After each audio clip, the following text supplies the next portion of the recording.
ಆರೋಗ್ಯ ಸಚಿವರಿಗೆ ಬೇಗ ಇಲ್ಲ ಇಲ್ಲ ಆರೋಗ್ಯ ಮಂತ್ರಿಗಳಿಗೆ ಸಣ್ಣದಾಗಿ ಮುಗಿಸಿ. ಮಾನ್ಯ ಸಭಾಪತಿಗಳೇ, ಅವಕಾಶಕ್ಕಾಗಿ ಧನ್ಯವಾದಗಳು.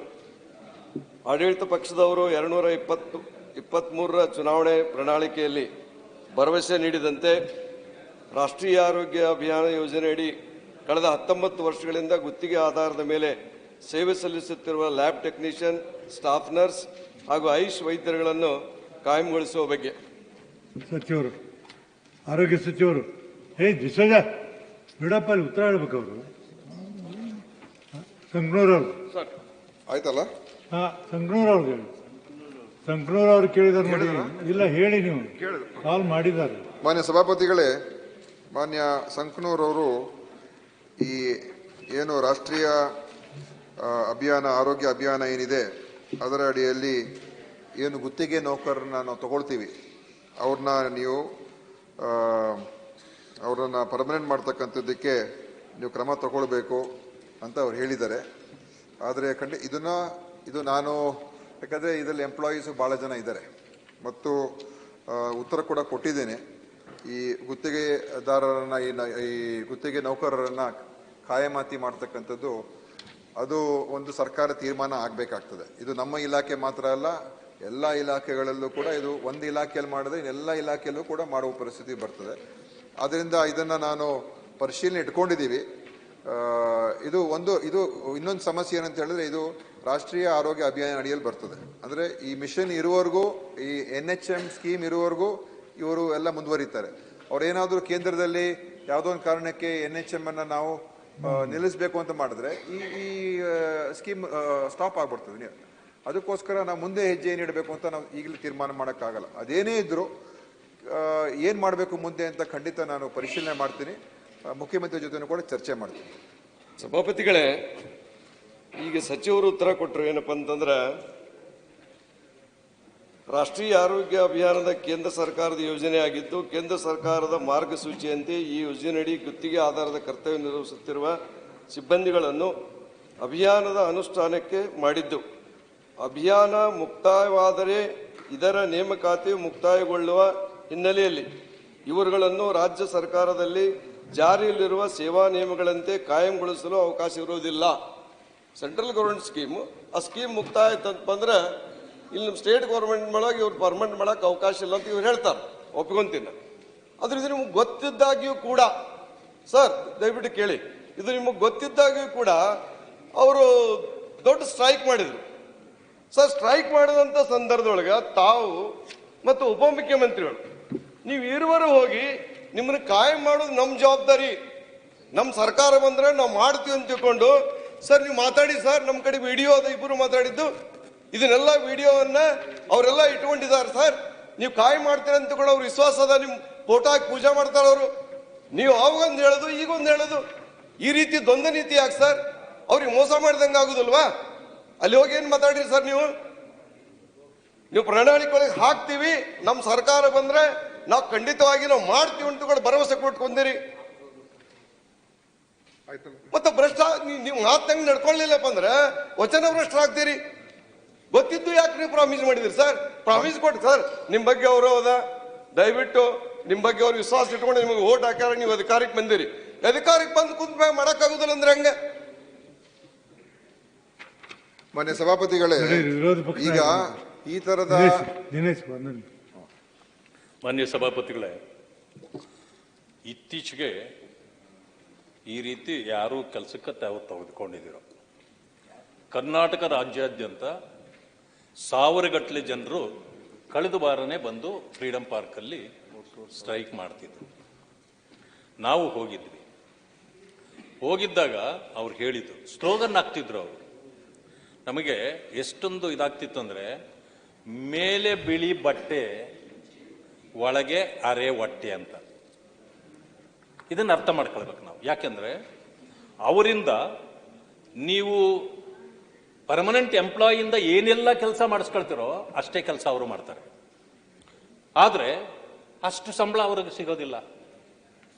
ಈಗ ನೀವು ತಗೊಂಡ ದಿವಸದಿಂದ ಈಗಾಗಲೇ ಅವ್ರಿಗೆ ಕೆಲವರೆಲ್ಲ ವಯಸ್ಸೇ ಆಗ್ತಾ ಬಂದ್ಬಿಟ್ಟಿತ್ತು, ಮುಗೀತಾ ಬಂದಿದೆ.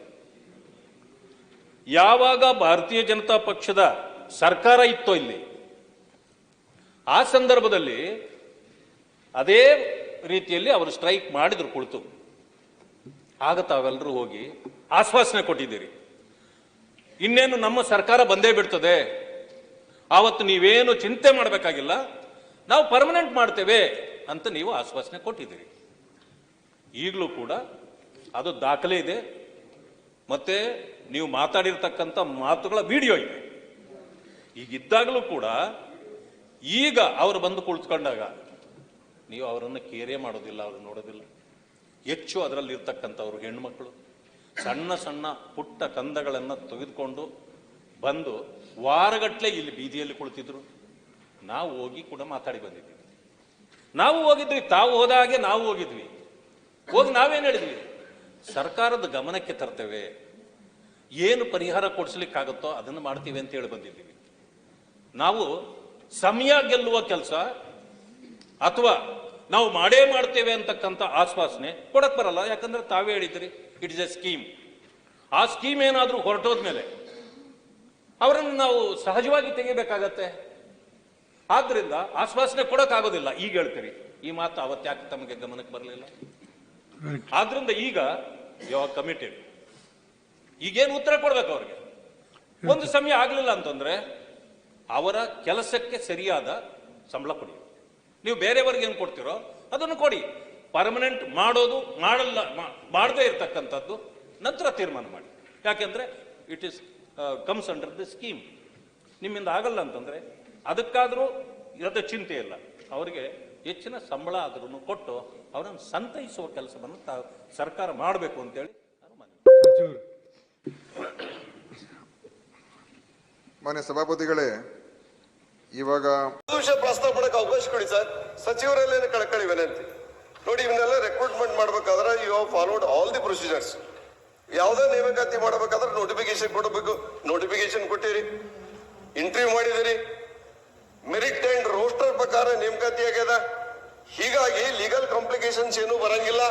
ಪರ್ಮನೆಂಟ್ ಮಾಡಕ ನೀವು ಉತ್ತರ ಕೊಡ್ತೀರಿ. ಉಳಿದ ಇಲಾಖೆ ಒಳಗೆ ಏನೇನದಾರ ಅವ್ರನ್ನ ಪರ್ಮನೆಂಟ್ ಮಾಡೋ ಮುಂದೆ ನಿಮ್ಮನ್ನು ಮಾಡ್ತೀವಿ ಅಂತ ಉತ್ತರ ಕೊಡ್ತೀರಿ ಸರ್. ಉಳಿಕೆದ ಕಂಪೇರ್ ಮಾಡಬೇಡಿ. ನೋಟಿಫಿಕೇಶನ್ ಆಗ್ಯದ, ಇಂಟರ್ವ್ಯೂ ಆಗ್ಯದ, ಮೆರಿಟ್ ಅಂಡ್ ಕಾಸ್ಟ್ ಮ್ಯಾಗ ನೀವು ಮಾಡಿರಿ. Number 1 sir. ಇದೇ ಪ್ರಕಾರ ನಮ್ಮ ದೇಶದೊಳಗ ನಿಮ್ಗ ಮಣಿಪುರದೊಳಗ ಆರ್ಡರ್ ಕಾಪಿ ಕೊಡ್ತೀನಿ ಸರ್, ತಂದಿನಿ. ಮಣಿಪುರದೊಳಗ ಇದೇ ರೀತಿ ಮಾಡಿದ್ದನ್ನ ಪರ್ಮನೆಂಟ್ ಮಾಡಿದ್ರು.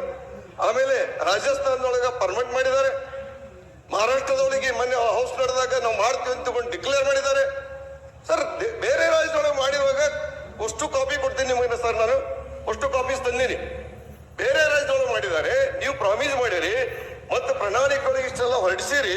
ನಿಮ್ ನಂಬಿಕೊಂಡಾರ ಕೈ ಮುಗಿದ್ ಪ್ರಾರ್ಥನೆ ಮಾಡ್ತೀನಿ ಸರ್. ನೀವು ಮಾನ್ಯ ಸಭಾಪತಿಗಳೇ, 20 ವರ್ಷ ಈಗಾಗಲೇ ಹೇಳಿದ್ದೀನಿ, ನಮ್ಮ ಸರ್ಕಾರಕ್ಕೆ ಇನ್ನೂ 3 ವರ್ಷ ಅವಧಿ ಇದೆ. ಎಲ್ಲವನ್ನು ಕೂಡ ಒಂದ್ ನಿಮಿಷ, ಪ್ರಣಾಳಿಕೆಯಲ್ಲಿ ಹೇಳಿದ್ದನ್ನ ಎಲ್ಲವನ್ನು ಕೂಡ ಒಂದೇ ವರ್ಷದಲ್ಲಿ 2ನೇ ವರ್ಷದಲ್ಲಿ ಆಗುತ್ತೆ ಅಂತ ಹೇಳಕ್ಕಾಗಲ್ಲ.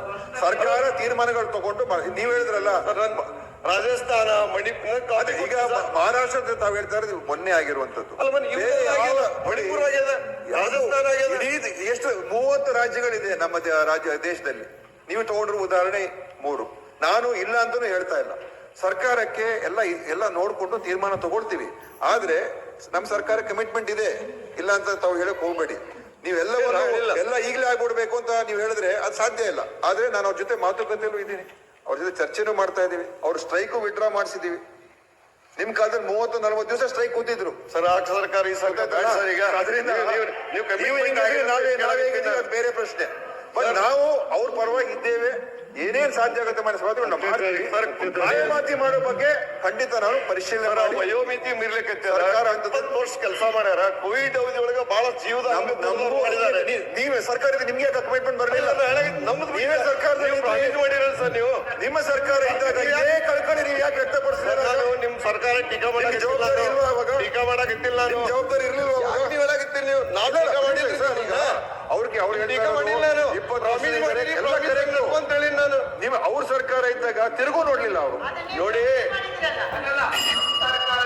ಬಿಡಿ ರವಿ, ಪೌರ ಕಾರ್ಮಿಕರ ಪರ್ಮನೆಂಟ್ ನೀವ್ ಯಾಕೆ ಮಾಡಿದ್ರಿ? ರವಿ ಅಲ್ಲ, ಪೌರ ಕಾರ್ಮಿಕರ ಪರ್ಮನೆಂಟ್ ಇವ್ರು ಮಾಡಿದ್ರ? ಇವ್ರ ಸರ್ಕಾರ ಕಮಿಟ್ಮೆಂಟ್ ಅಂತೀವಿ ಸರ್. ಅಲ್ಲ, ನಿಮ್ ಸರ್ಕಾರ ಕಮಿಟ್ಮೆಂಟ್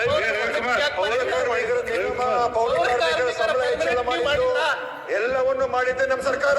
ನಮ್ ಸರ್ಕಾರ ಪೌರ ಕಾರ್ಮಿಕರ ಪರ್ಮನೆಂಟ್ ಮಾಡಿದ್ದು ಮಾಡಿದ್ದೆ ನಮ್ಮ ಸರ್ಕಾರ. 13,000 ಜನ ಎಲ್ಲಿದ್ದೀರಾ ನೀವು? 1.5 ಲಕ್ಷ ಜನ ಪೋಸ್ಟ್ ಖಾಲಿ ಇದೆ. ಸರ್ ಸಚಿವರೇ, ನಮ್ಗೆ ಸೋಷಿಯಲ್ ಜಸ್ಟಿಸ್ ಬಗ್ಗೆ ಕಮಿಟ್ಮೆಂಟ್ ಬಗ್ಗೆ ನೀವು ಪ್ರಶ್ನೆ ಮಾಡಬೇಡಿ. ಏನಾದ್ರು ಮಾಡಿ ದಯಮಾಡಿ ಅವ್ರನ್ನ ಕರೆದು ಚರ್ಚೆ ಮಾಡಿ ಮುಗಿಸ್ಬೇಕು. ಮಾನ್ಯ ಸಭಾಪತಿ ಅವ್ರನ್ನ ಕರಿತೀವಿ. ಅದು ಅವ್ರ ಜೊತೆ ಎಲ್ಲ ಇವ್ರನ್ನಲ್ಲ ಸರ್ ಅವ್ರ ಬಗ್ಗೆ 10ನೇ ತಾರೀಕಿನ ಸಭೆ ಕರೆದಿರಿ. ದಯಮಾಡಿ ಅವ್ರನ್ನ ಕರೆದು ಚರ್ಚೆ ಮಾಡಿ ಮುಗಿಸ್ಬೇಕು. ಮಾನ್ಯ ಸಭಾಪತಿ ಅವ್ರನ್ನ ಕರಿತೀವಿ. ಅದು ಅವ್ರ ಜೊತೆ ಎಲ್ಲ ಇವ್ರನ್ನಲ್ಲ ಅವ್ರನ್ನ ಕರಿತೀವಿ. ಕರೆದು ಮಾತಾಡಿ ನಂತರ ಏನಾಗುತ್ತೆ ತಿಳಿಸ್ತೀನಿ ಮಾನ್ಯ ಸಭಾಪತಿ. ಚಲವಾದಿ ನಾರಾಯಣ ಸ್ವಾಮಿ ಹಾಗೂ ಇತರರು ಕರ್ನಾಟಕ